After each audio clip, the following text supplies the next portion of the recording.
What's going on, guys? OneEyedBandit back again with yet another video talking about more Dragon Ball FighterZ, and in the background you are seeing some Master Roshi gameplay.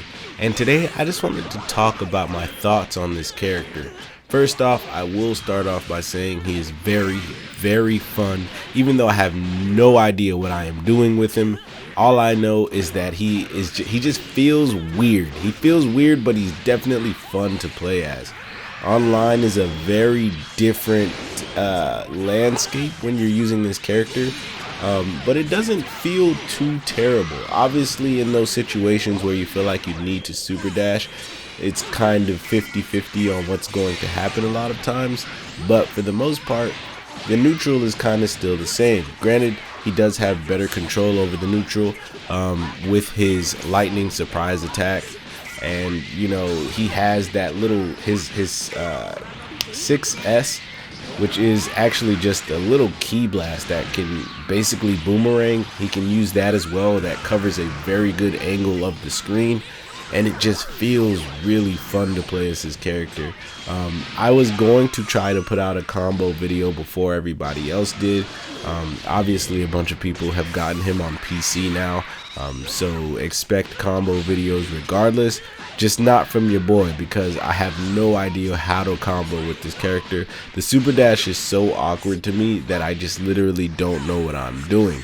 But for the most part, I think just learning the regular B&B standard route was decent enough. It's weird because you have to input his super dash, like you have to actually do the actual inputs of where you want to go, and that throws me off a lot of times. And you'll see me in this video in the background drop so many different combos, but I mean, there's nothing you could really do about it until you fully learn the character. Now, being on PC, it's fun because, you know, I get to play against people who hardly know what they're doing as well, because I'm very low rank on this. I didn't play PC at all. I was only going to use my PC for mods, but I guess since the game updated, it erased my mods and I was able to play online, and that was very fun. But again, you can see just my Roshi just isn't that good, but he was good enough to, you know, beat on the people that didn't know what they were doing, because some people just don't understand when to not mash, like especially the guy that I'm fighting right now.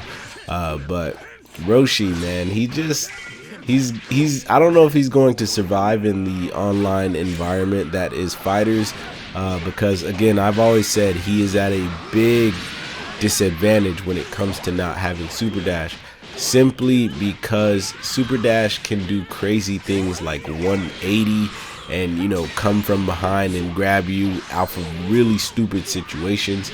Master Roshi won't be able to do that. So essentially, to prevent that from happening, you have to control the neutral as much as possible as you're playing this character. So be very precautious.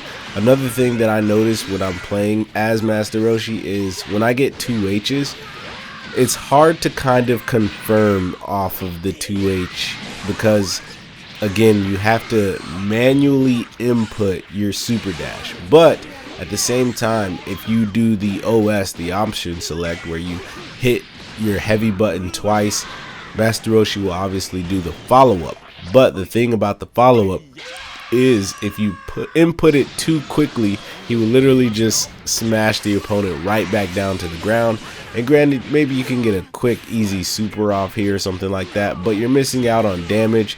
You'll see me accidentally do that a lot as well, because I'll punish the 2H, but it just seems like after you punish with 2H, you kind of just have to go back to neutral. A lot of times it feels that way, but you know, this tactic is going to suck against a skilled player, because I couldn't quite get it under control on how to do his super dashes, his you know, his master jump and stuff like that.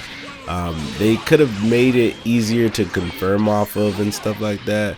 I was kind of hoping, or I do hope, maybe sometime later they can make it to where his reverse Kamehameha goes at a default angle instead of straight, because as it stands right now, when you're in the air and you push the super dash button with Roshi, he will do the Kamehameha beam. but the thing about it is it will go straight. And so again, since we've been playing fighters all of our life, the minute we do a smash attack or something like that and we expect the super dash to go where it goes because that's what it's programmed to do, Roshi can't do that. You actually have to input up to go diagonal to hit your opponent when you get a smash attack, especially with the reverse Kamehameha. You can also input it down to get back down onto the screen, and again, going sideways, that's the default for it, which is just still so weird to me.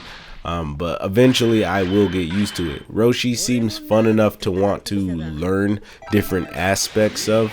As of right now, I'm still trying to learn his combos that I'm just absolutely terrible with.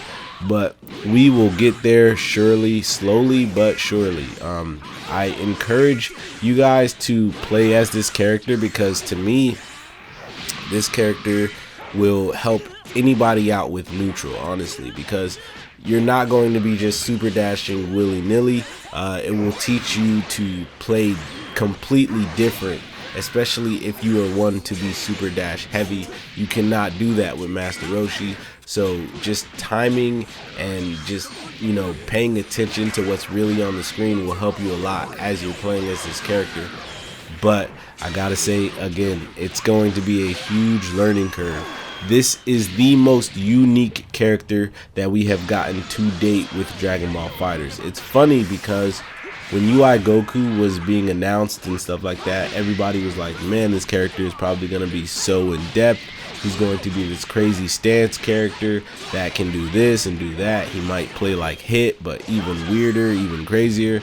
And he ended up turning out to be one of the most brain dead characters in the game. Albeit he's really, really good. He just is really simple. UI Goku needs nothing to just output damage. He doesn't have to do any fancy combos to get kills.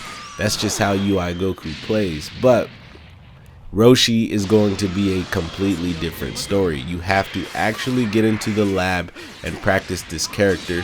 This is not a character that you can just hop online with and think you can do good, because you just can't.